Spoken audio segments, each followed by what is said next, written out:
Okay guys, so here we are again. Quick unboxing of 3 items that I just got for birthday present for myself and something to send back home. Obviously this is a Spyderco box. So let's see, tingnan natin kung ano laman. This is opened already from the store of course, and there's a display. So nakita ko na kung anong laman, but this is a new stock from them. So this is the receipt. It comes with plainly ito lang. Ito lang yung laman talaga niya. No paperwork aside from the receipt. This is the box, a small box. So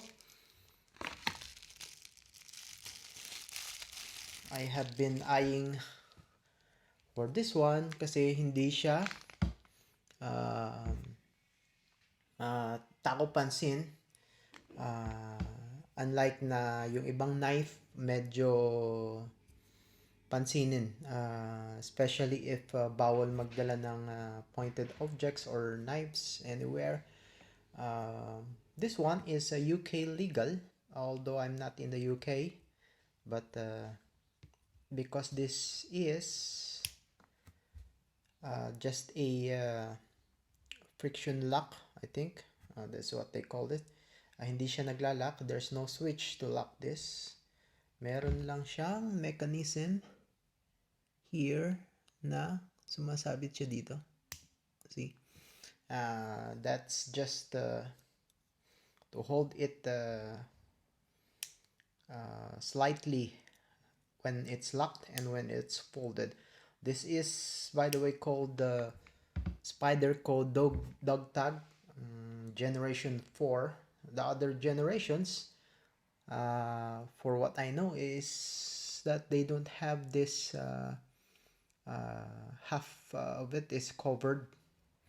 So this is the dog tag because obviously this is the size of a dog tag, although it's thicker.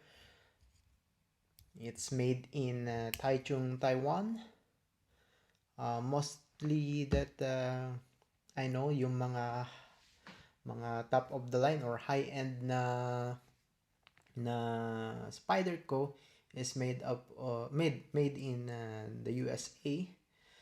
But this one, if it's written or not, you can tell the difference actually. If it says USA, I would believe it. So that's it for now. So I unbox this first because I usually use this scissors, but I have another one and I want to use this. Let's see. Okay, so it cuts it right. Okay, I don't want to cut it whole because baka mahiwa ko yung loob ng package. So these are 2 items. This is the Maxpedition Micro Pocket Organizer. This one is the compact admin pouch from Maxpedition. So it's held up on tape like this. Let's see if this is not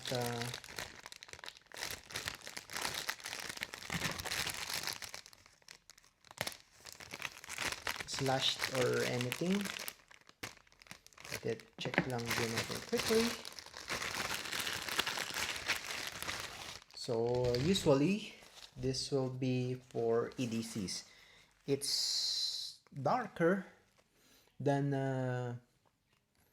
it's on the picture, which is a plus for me. And so there are 2 pockets here and here. This is the inside of it. Ito, medyo malaki siya sa kamay. You can put a sling over this one if you have the Maxpedition sling as well. So, composed of 2 zippers, and then ito yung maganda sa Maxpedition, ang dami niyang bulsa, and then still there is a space where you can put the bigger items. It expands actually. This one can fit inside. I already unboxed one of this micro packet organizer. I'm not sure if I can find it here. So yeah. Now this is the mini and this is the micro, by the way.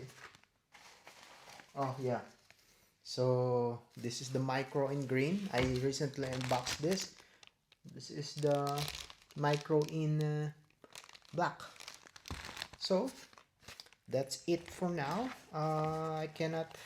Okay, so may kasama na din siyang tactile, which is a bit expensive. I think four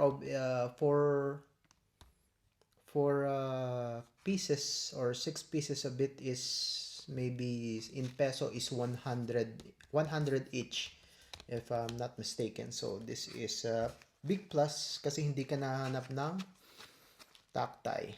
This one, Maxpedition mini pocket organizer, does not come with the tactile clip. So that's it for now. This is the color.